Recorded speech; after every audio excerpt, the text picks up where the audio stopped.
आज भी अगर बात करें पुराना खतियान और जो रजिस्ट्री है, अगर आपका जो रजिस्ट्री है वो पुराना आज का नहीं है, आपके दादा परदादा के समय का है, तो अगर बात करेंगे उसकी मान्यता की कि आज इसका जो है वो मान्यता क्या है, यानी कोर्ट में अगर मान्यता की बात करें या वर्तमान में जो भी कार्यालय है उसमें अगर आपके पास पुराना दस्तावेज है उसकी मान्यता की बात करें तो क्या मान्यता है, क्या इसका मान्यता जो है अब खत्म हो चुका है, अब इसका मान्यता जो है कहीं नहीं होगा। अगर ये दस्तावेज है तो एक रद्दी के समान है, क्या इसको लेकर आप कहीं नहीं जा सकते हैं।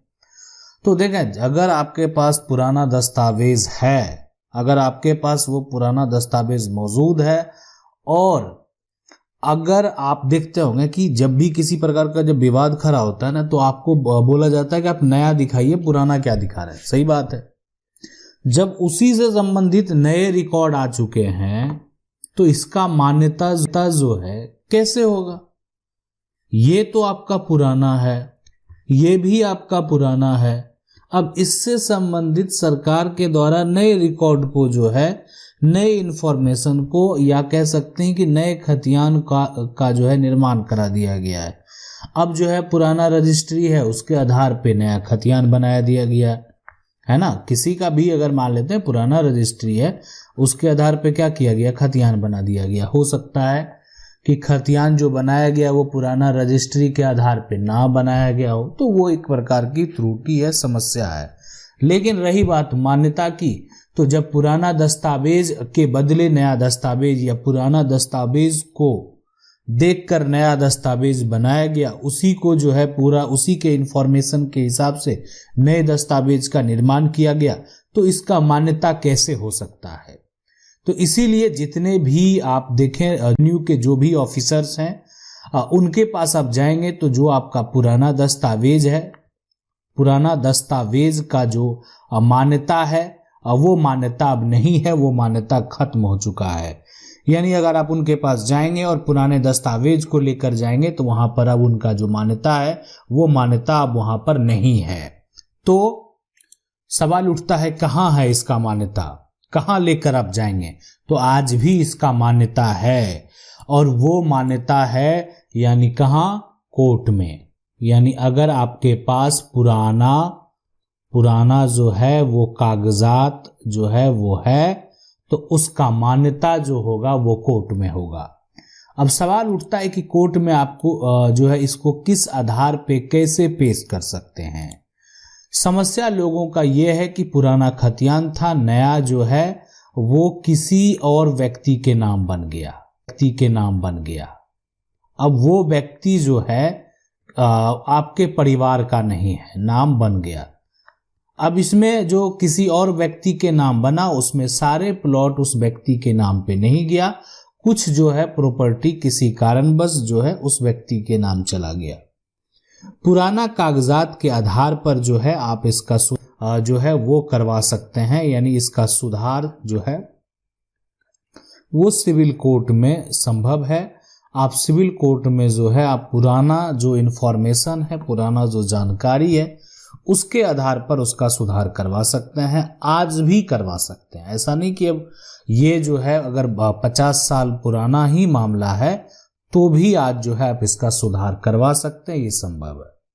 इसलिए संभव है कि जब उस व्यक्ति को, जो व्यक्ति के नाम से जो है नया बन चुका है, उसको नोटिस जाएगा तो जवाब मांगा जाएगा, उसके जो वकील होंगे उसके द्वारा एक जवाब कोर्ट में जो है सबमिट किया जाएगा, और जवाब में वो जो है मेंशन किया जाएगा जो आपने सवाल पूछा है। और आपका सवाल क्या है, आपका सवाल यही है कि आप जो आपके नाम ये जो प्रॉपर्टी है उसका आधार क्या है, आप ये प्रॉपर्टी कैसे प्राप्त किए, कैसे आपको ये संपत्ति जो है वो प्राप्त हुआ।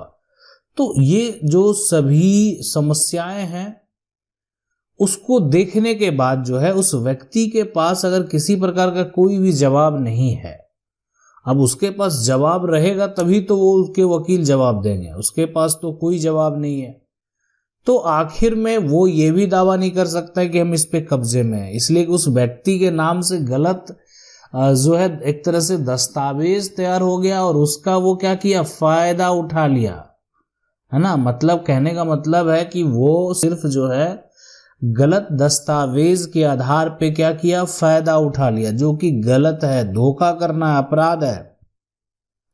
अब जो उसके वकील हैं वो तो जवाब में लिखेंगे ही कि ये जमीन जो है वो इनके नाम से हो गया। उनके पास अगर कोई भी सटीक जानकारी नहीं है, ना उनके पास जो है किसी भी प्रॉपर्टी का जो है एक तरह से रजिस्ट्री है, ना उनके पास जो है किसी तरह का कोई पर्चा है, ना किसी का वसीयत है, तो ये सभी कुछ भी नहीं है।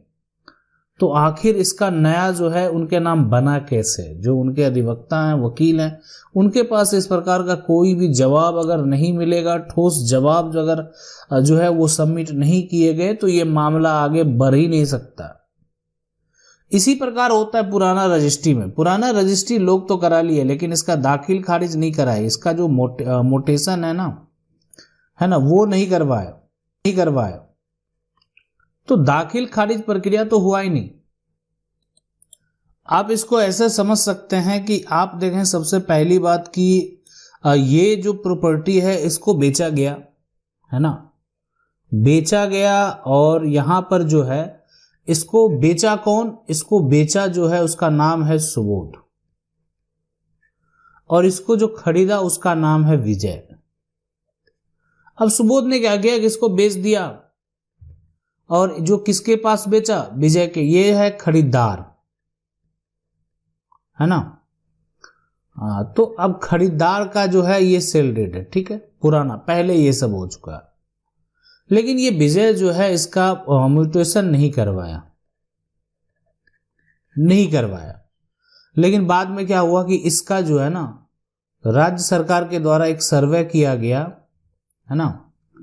तो सर्वे करने के दौरान जो है ये प्रॉपर्टी, ये जो बेचा गया ना, इसका खतियान बना दिया गया किसके नाम से?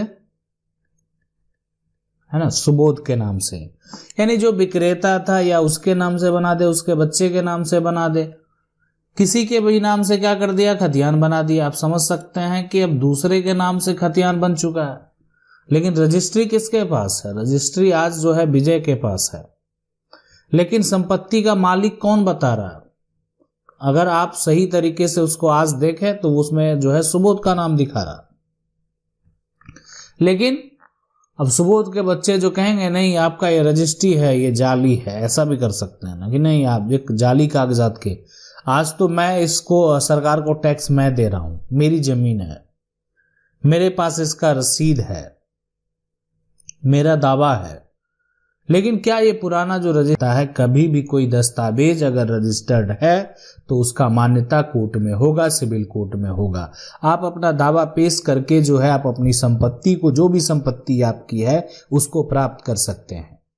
इसीलिए कि अगर कोई भी दस्तावेज कितना पुराना ही क्यों ना हो, आज भी लेकिन जो सरकारी कार्यालय है वहां पर उसका इंफॉर्मेशन मौजूद है। आप जो है वहां से जाके उसका जानकारी या वो जो है वहां पर रिकॉर्ड में अवेलेबल है। अगर वो नहीं अवेलेबल है, वहां आपको कुछ भी पता नहीं चलेगा, तो समस्या है। लेकिन आज भी अगर उसका इंफॉर्मेशन जो है ना, अवेलेबल है, मौजूद है, तो आप उसका नकल प्राप्त कर सकते हैं।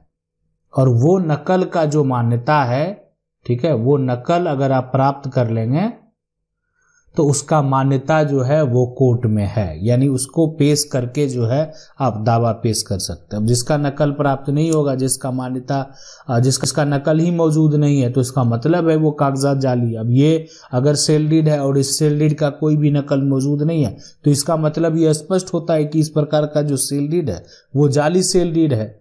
मतलब इसका जो है कोई भी सेल डीड का जो है वो कोई अधिकार की दावा नहीं कर सकता है। इसलिए नहीं कर सकता है, अधिकार कहां से मिलेगा? अधिकार तो तभी मिलेगा जब ये जो सेल डीड है वो रजिस्टर्ड हो। अब अनरजिस्टर्ड सेल डीड का जो है दावा अगर कोई करता है तो वो गलत है, ये पॉसिबल नहीं है, नहीं किया जा सकता। तो इससे ये बात आपका स्पष्ट हो गया होगा कि पुराना अगर कोई भी दस्तावेज है तो उसका मान्यता हो सकता है कि जो सरकारी कार्यालय है ना, सरकारी जो ऑफिस है, तो ऑफिस में नहीं है, लेकिन जो न्यायालय है, जो कोर्ट है, आप वहां पर जो है पेश करके आप अपना दावा जो है वो कर सकते हैं। आशा करते हैं वीडियो अच्छा लगा होगा। वीडियो को लाइक जरूर कर दें। चैनल को अगर पहली बार देख रहे सब्सक्राइब करके जो बेल आइकन है उसको जरूर दबा लें। मिलते हैं अगले वीडियो में ऐसे ही वीडियो में, तब तक के लिए जय हिंद।